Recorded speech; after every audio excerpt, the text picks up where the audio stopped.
After completion of inheritance of one gene and monohybrid cross, and also non-Mendelian characters shown related to monohybrid cross, today's topic is inheritance of two genes.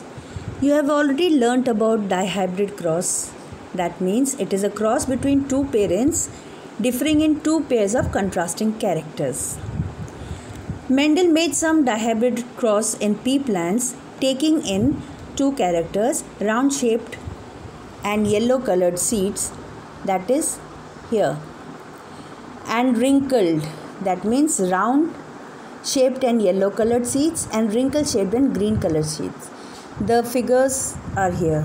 What is available in our market is this or this. This is the hybrid. So he crossed them. When he crossed them, then he found out the first filial generation is this, with the gametes capital RY and capital small ry. When he crossed, first filial generation is this, and in the gametes were like this. Again, making a Punnet's cross of these characters, taking one as male and one another as female, we got the dihybrid ratio as 9:3:3:1. That was clear in last class of class 10th.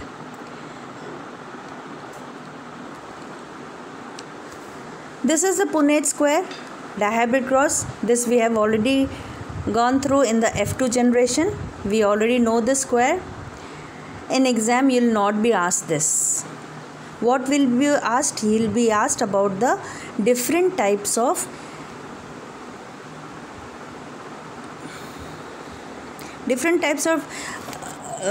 non-Mendelian characters when two genes are inherited in dihybrid cross. So on observing F2, Mendel found that yellow and green color segregated is to 3:1 ratio, and final was 9:3:1 ratio. But phenotypic ratio was this and genotypic ratio was this. This also you need not remember. This is just an calculated value. Third law. Third law is Mendel's laws of independent assortment. When we say independent assortment means while gamete formation, genes separate independently along with the separation of chromosomes. We shall be learning about chromosomal inheritance. Genes and chromosomes are somewhat same and they behave in the same way. Gene is the hereditary character, chromosome is the bearer of that gene. This is seen in this. When one pair of characters are involved, factors pair independently segregate from other pair, and the next generation has an assortment of mothers and fathers, genes and chromosomes as per the segregation. Now, why did Mendel's work remain unrecognized? I have already said that when Mendel was performing these experiments, the whole world was busy with Darwinism. Darwin was very popular and he was giving the theory of origin of species. So Mendel's work remained unrecognized. Though he had calculated, he had statistically maintained the data, the graph, the crosses, everything was neatly logged in his logbook. That time communication was not easy and his work could not be widely publicized. The concept of genes as stable and discrete unit was not accepted.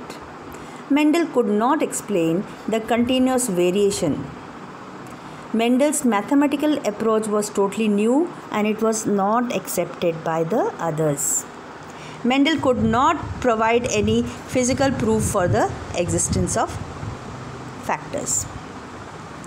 But in 1900, these are called as rediscoverers of Mendelism. Hugo de Varies, Correns and von Schirmack in different countries, They went through his experiments and came to a conclusion, yes, Mendel was correct.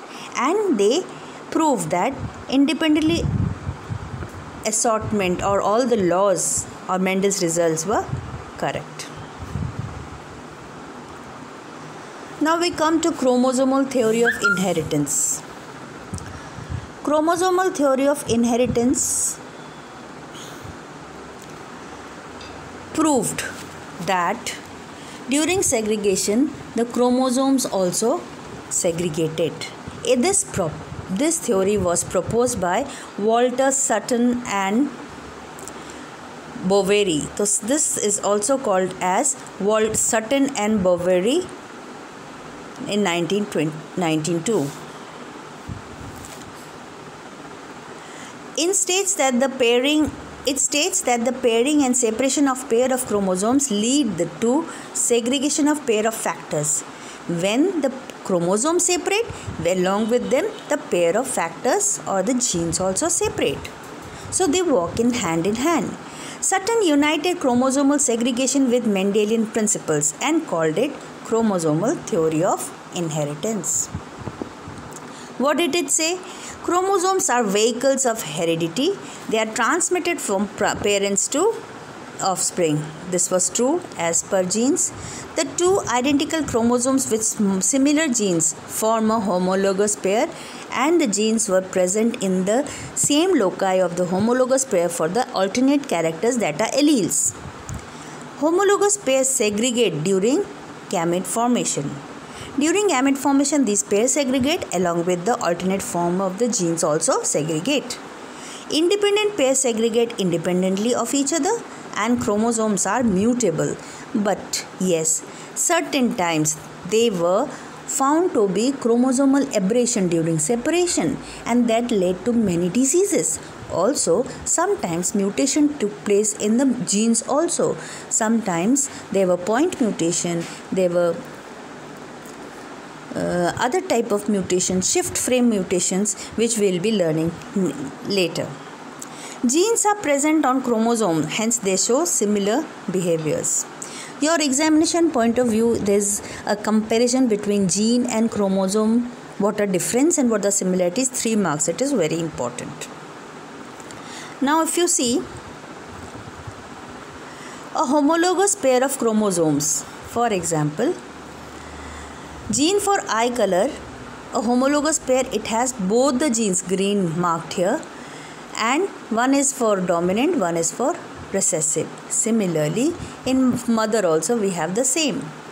Gene for enzyme A or enzyme cytochrome C, whatever the genes are present for the protein synthesis, they are present in the same loci of the same homologous chromosome. These are the homologous chromosome, these are the loci, and then when they segregate, this one goes and one from mother goes and comes to the next generation, getting one character for each gene or each character.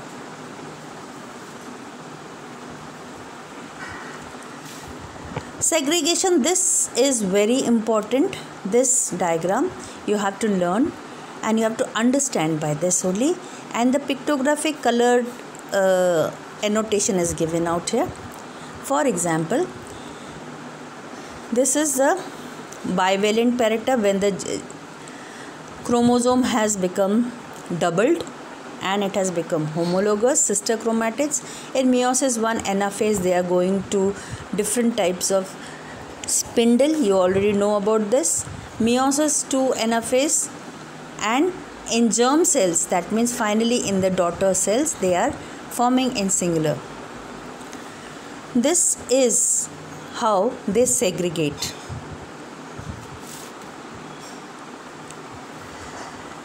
Again, the same thing is shown here also. Independent assortment of chromosome, anaphase, meiosis 1, that means of prophase 1 of meiosis, and in germ cells they are segregated in one each.